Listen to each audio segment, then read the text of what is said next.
Today is a Friday Farm Report, and we are doing our overall minor league awards. I got Jordan Grossman here. We're going to go through the top pitcher, the top reliever, the top hitter, our breakout performer of the season, all of that on this edition of Locked On Mets. You are Locked On Mets, your daily New York Mets podcast. Part of the Locked On Podcast Network, your team every day.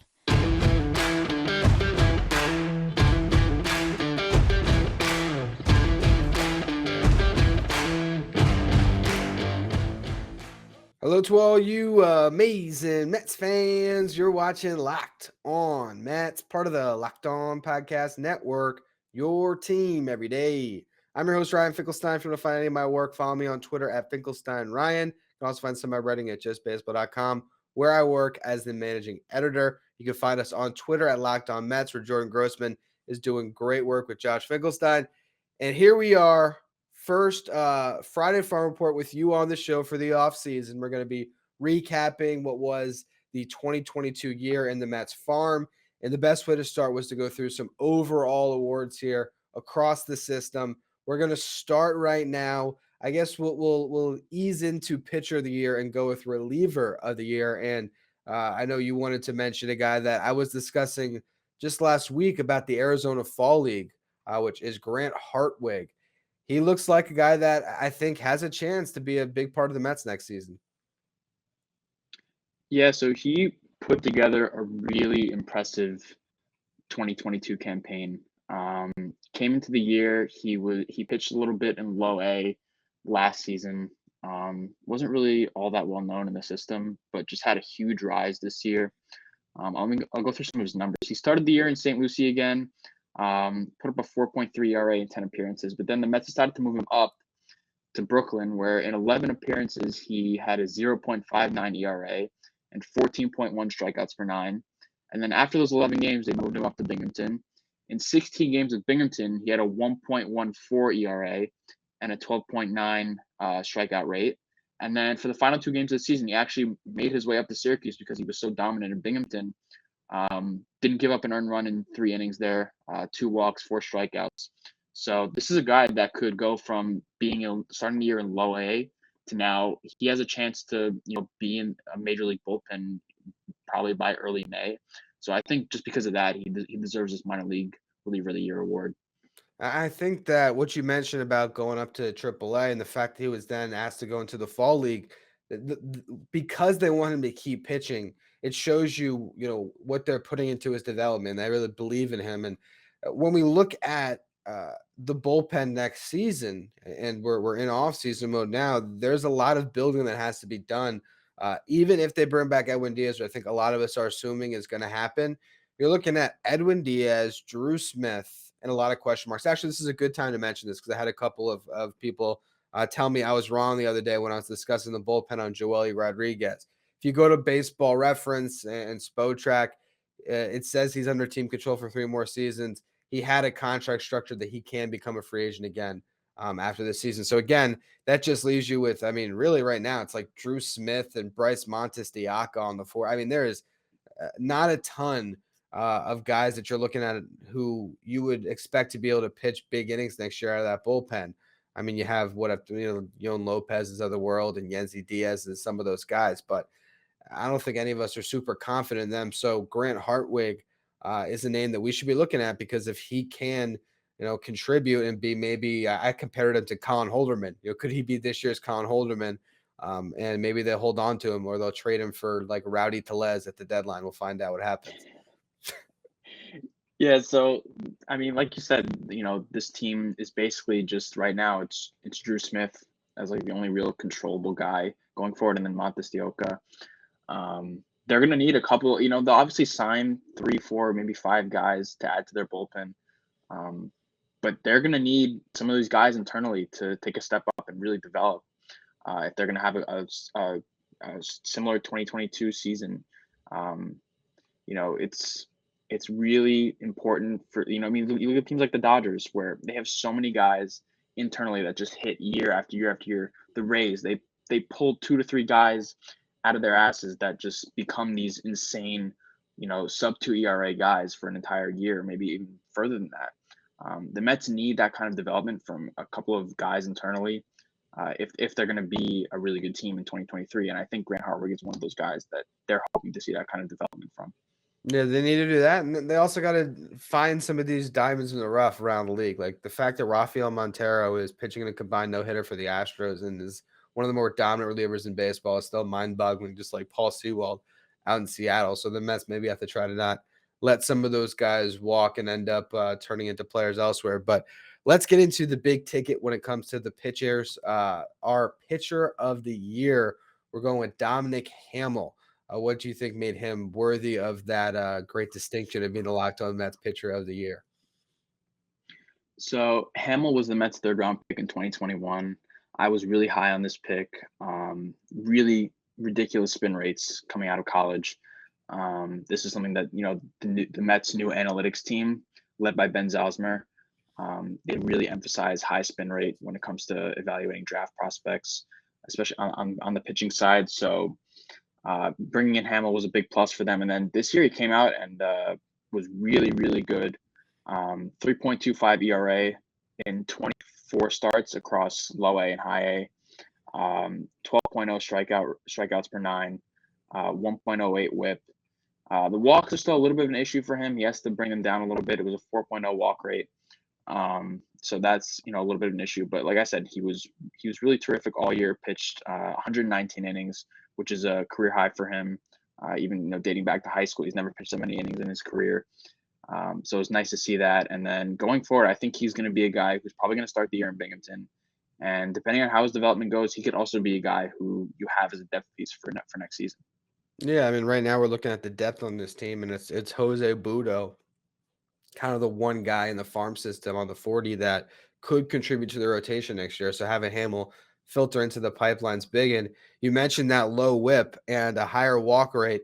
That just shows you how dominant he is, that whip was low considering the walks he was giving up. So I definitely like him as our pitcher of the year. I'm looking forward to seeing where he slots into, our eventual top 20 this year and other, outlets top 20s when it comes to the Mets farm system, because I would imagine we're getting pretty close to him being a top 10 guy kind of consensus, right? Or at least around there. Would you think top 10, top 15? Oh yeah, I think he's right around that number 10 mark. I probably have him, I don't have a list in front of me, but I probably have him number 9 or 10 on my personal top 30 right now. And that's a teaser for a future episode. We'll definitely be doing our top 20, maybe even our top 30 throughout this offseason. Next, though, we will get into who our player of the year is. Before we get to that, though, betonline.net is your number one source for football betting info this season. Find out the latest player developments, team matchups, news, podcasts, and in-depth articles and analysis on every game you can find. And as always, BetOnline remains your continued source for all your sports wagering information with live betting and up-to-the-minute scores for every sport out there. It's not too late to bet on the World Series. As you're listening to this, Game 5 would have already happened, and that will significantly impact the betting lines as one team will soon be facing elimination. So make sure you check all that out at betonline.net, the fastest and easiest way to check in on all your favorite games and events, including MLB, MMA, boxing, and golf. Head to betonline.net or use your mobile device to learn more about the trends in the action. BetOnline, where the game starts.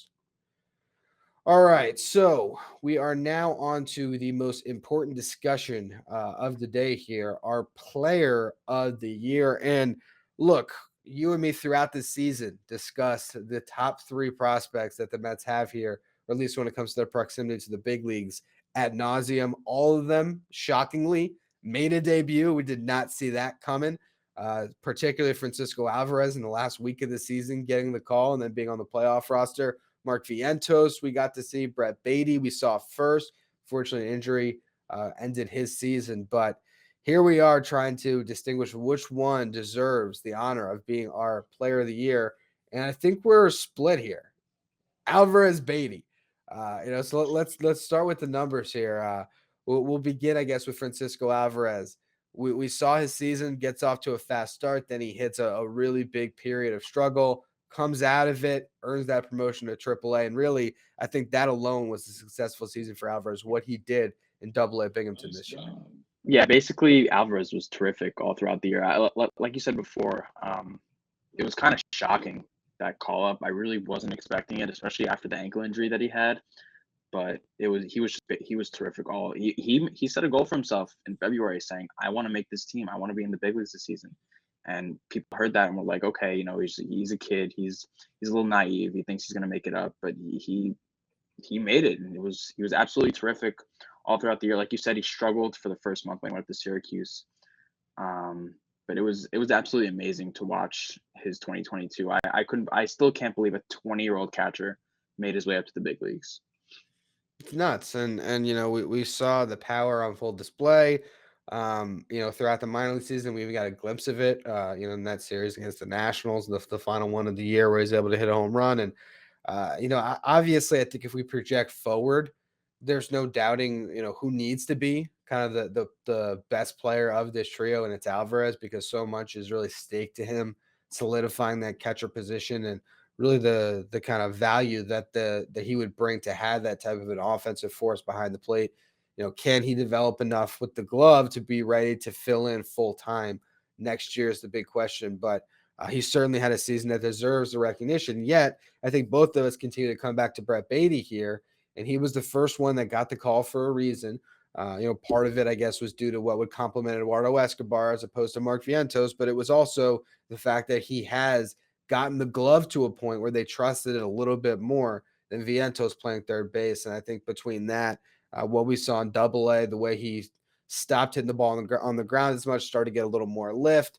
Brett Beatty just had a fantastic season, and ultimately, I think that's why we're going to give him the nod here as our player of the year.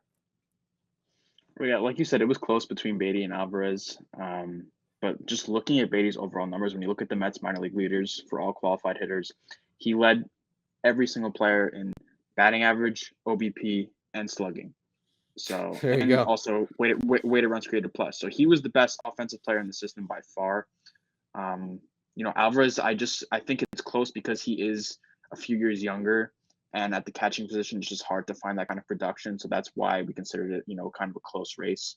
But if you're just looking overall production, Beatty definitely deserves a nod. Just what he was able to do. I think starting from like June, he was on an absolute tear. It was unbelievable what he was doing down in Binghamton. And then he got, like you said, he got the call up to Syracuse and then made his way up to the major leagues. First at bat, blast a home run in Atlanta. That was pretty special to watch.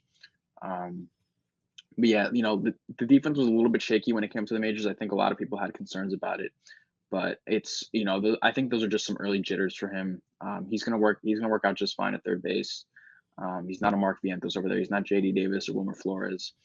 But yeah, he's definitely deserves this nod because the offensive numbers were just fantastic. Yeah, and honestly, I think when it comes to next season, you're projecting the defense out. It's not like he's replacing Nolan Arenado out there. It's Eduardo Escobar. Eduardo Escobar, I think, is maybe a little bit overhyped defensively by fans because you only kind of see what's in front of you, and he doesn't make a lot of mistakes, and he has a strong arm. At the same time, there's a lot of balls he's not getting to. He's in his mid-30s.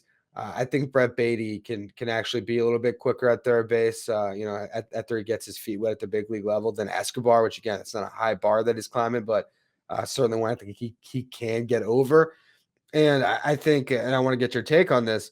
I've sort of discussed throughout the offseason this idea that there's really only one position that has to be replaced, and that's Brandon Nimmo. If Nimmo leaves, you need to find that starting level outfielder. But when it comes to the improvement this lineup needs to make, when you have Mark Cannon, Starling Marte returning as well as Escobar, when you have McNeil, Lindor, and Alonso locked in, I really do believe that the offensive improvement that you could expect, it really is tied to these two guys, Beatty and Alvarez, next year. Oh yeah, absolutely. They need those guys to be above average hitters in the majors next year. They can't come in and be 80 OPS plus guys because then the team is going to struggle. And they're, like you said, they're going to be relying on them to get 400 or 500 plate appearances next season. I think they're, I would say they're penciled in for now. I wouldn't put anything in pen. Obviously, we never know what Steve Cohen's going to want to do in terms of spending money. You could be pissed off if especially if the Phillies end up winning the World Series, just go spending $400 or $500 million payroll, and just Correa, Turner, who knows. But yeah, I think as long as those guys don't get traded in the offseason for a Shohei Ohtani or something like that, they're gonna be everyday starters for this team from day one, and you need them to be above average contributors. And if they do contribute like we expect them to, this offense is going to be pretty good. And it's going to bring a dynamic of power that they really need, because Alvarez, like we said, he's a terrific power hitter. And then Beatty, not huge pop, but he's a guy who could easily get you 20 home runs in a season. So that's going to be some added necessary power. For sure. Now I'm actually scrambling to look this up here. So we got 3 home runs from Tomas Nido this year. You got 3 home runs from James McCann. And we'll throw in Mazika. Let's see if we got some magic there. 1 homer from Mazika. So 7 home runs from your 3 primary catchers in 2022. Alvarez could get that in a month at the big league level easily. You He's get that got in a that. week. Yeah, that's right. If he goes crazy, he could get that in a week. And so I think that Alvarez is the biggest no-brainer as far as just the offensive production you're getting and what he could provide. It makes the most sense that he would be penciled in there. I think that Beatty, it's a matter of, for one, Escobar was good down the stretch and at least, played himself into consideration again to be the opening day third baseman. And it's also a position where you could see the Mets, potentially add. And, maybe Beatty is the type of prospect you'd have to trade if you want to improve your rotation. And you look at third base as a position that over time can be filled with guys like Ronny Mauricio. That's a big league transition for you. In the next segment, I want to touch on what Ronny Mauricio is doing in the Dominican Winter League. And also, we will announce our breakout player of the season, which was not Mauricio, but another guy that I think could be a really big prospect for the Mets in the coming years. So we're going to get to all that. First, a quick word from our sponsors. So Ronny Mauricio is Babe Ruth at the Dominican Winter League. He played 14 games. He is slashing 350, 394 on base, 567 slugging every single night. I see our friend Mike Mayer tweeting out another highlight of a double or a home run, one of them against Henry Mejia, which would maybe put into question the competition in that Dominican Winter League. But it's still good to see him have this success and kind of be like a superstar player down there right now. It does show some promise for a guy that I think of all prospects in the Met system, no one is more split on a player than Ronny Mauricio right now. He's easily the most polarizing player in the system, because you have people that say, listen, if he's not going to be drawing walks, there's no prospect value tied to him. And there's also people that say, who cares about the walks when he's slugging 500? Because that's a potential that he can reach. If he's hitting 20 to 30 homers a season, maybe you can say he's Javi Baez light. But yeah, it's good to see him hitting at any level. I know winter ball is maybe like somewhere in between AA and AAA in terms of talent level. It's mostly younger prospects and also guys in their mid to late 30s who are either on their way out of the league or already been out of the league. So it's not really the highest competition level, but it's always nice to see, he's 21 years old. People just forget how young this guy is, 21, 22. That if he's putting up a 950, 960 OPS in those leagues, it's a sign of progress in what he's doing. He's going to continue to hit for power like he always has, and hopefully adds a little bit of plate discipline in the offseason. And if he can come into the year and he's, they really just need him to be like a 320, 330 OBP guy. And, his offensive value is pretty strong after that. Yeah, I think that's the big thing is, you look at Ronny Mauricio and, the talent will jump off the screen. I mean, I've spoken a bunch about, when I went and saw the different systems that the Mets had this year, he was the prospect that made the best impression on me in person because he had a great game and he lifted the ball every single at bat and he drove it pretty far. And you can just see what, people do value in him. But then, you look at the data over a full season and, you can look at the swing decisions and they're just horrible from this guy. He just chases everything. And, he's able to waste pitches and hang in there. But, if he just pulls the trigger on everything, he has to have a better approach. And I just get worried with Mauricio that when he faces better pitching that can game plan for him, he's going to be toast. And I think that you're not going to necessarily see that in the Winter League where, he might be facing guys that have decent stuff, but, they're not, putting forth an elaborate game plan on what his weaknesses are. And so they might be pitching to his strengths a little bit without knowing. And that's why he's having the success he's had. So I think that Mauricio is the type of prospect where I could see him traded at any time if the right team likes him enough. But he also might just be this weird mix where he doesn't have enough value to be traded, and your best bet is to keep him and see what happens. And you never know. I mean, you really never know. The talent is undeniable with him. So we'll see what his next season brings. Really think 2023 is kind of a make or break year for Ryan Mauricio as a prospect where um, he's really got to kind of answer to some of these doubters, but I think he can do that and really maybe even make the big leagues as soon as next season. So a lot to be looking forward to with him, but I think the guy that has the brightest future in this farm system that has yet to debut, as Alvarez just did, is Alex Ramirez, and he is our breakout performer of the season. To end up, is he still 19, or is he already did he eventually turn 20? You know what? I am going to check right now. He is still 19. He So turns 20 in January. So to spend, half of the year keeping his head above water in high A as a 19-year-old is ridiculously impressive. Oh yeah, absolutely. I think here, I'll pull up his numbers right now. He had 278 with a 329 OBP, 427 slugging. The Walker. Oh, sorry. Yeah, that's just his high A Brooklyn numbers. It's. I know he was a little frustrated at times. He wanted to get called up to Brooklyn a little bit earlier than he did. Went into a bit of a slump towards the end of his St. Lucie tenure, but then once he got up to Brooklyn, he was just hitting the crap out of the ball for a good while there before he cooled down towards the end of the year. He's got terrific bat speed. The one thing I'm worried about with him is that a lot of the balls he's not really pulling for power. He's going the opposite field, so that's something I think he needs to tweak his swing a little bit. But besides that, he's got all the potential in the world. He can play center field as good as anybody in that system. He can steal bases. He's not Brett Beatty in terms of plate discipline, but he's not Ronny Mauricio either. He's probably somewhere in the middle. Um, and then the strikeout rates aren't crazy high for a kid. They were bad last year in his rookie year, but this year improved a little bit. So I'm glad to see that worked out. Hopefully, it can continue to come down as he progresses through the system. Probably going to repeat high A to start the year next year, and I think he's got a chance. I don't know. I don't think he has a chance to maybe make an Alvarez or Beatty type jump, but you can easily see him in Binghamton next season. Pretty early. Yeah, and he's gonna get a lot of run in Double A. Whether that's just next year, even leading into the following season. But when you look at the outfielders in the Met system, he's really the only one that's jumping out right now.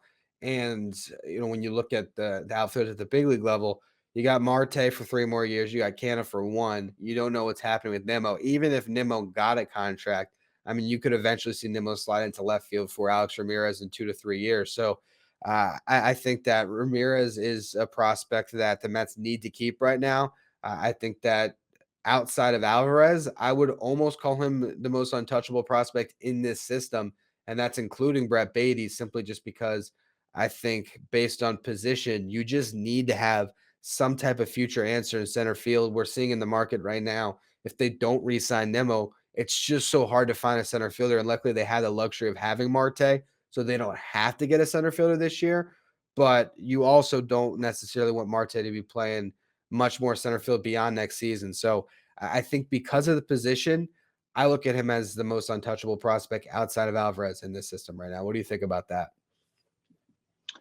I honestly think that's pretty fair, just because, like you said, the outfield depth in the minors is pretty weak.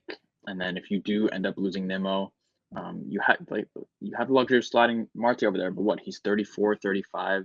Just was announced today by the Mets that he underwent core muscle surgery. That's going to keep him out for 8 weeks. He's going to be ready for spring training. But this is a guy that when he's playing center field, he breaks down pretty easily, especially as he's going into his mid-30s. It's tough to see him being able to last out there a full year without getting hurt. So you really need Ramirez to stay in the system. You traded away Pico Armstrong last year for Javi Baez. He could have been a guy that's really, ready to rock within a year from now. He's maybe making his way up to the major leagues. But you don't have that guy anymore. You have it's Ramirez and then a couple guys down lower in the system that are basically lottery tickets. So Ramirez is that guy that you have to hold on to. So I think it makes a lot of sense that you prioritize in terms of untouchables that Ramirez is just a slight edge above Beatty. Yeah, I think so. I honestly think the only other guy that I look at and say Oh, I could see him being the future center fielder of the Mets is Jet Williams if they decide to move him out there. Like that's kind of where you're at. And he just got drafted. So I mean, we still are a long way away from knowing exactly what he's going to be as a prospect. So that's where Ramirez is immensely valuable to this organization. But that was our minor league awards. We're going to be doing some stuff. I don't know about next week, but it's very soon going through the best tools in the Met system. That's always fun. We can get into the pitchers, who has the best fastball, best breaking pitch, all that good stuff.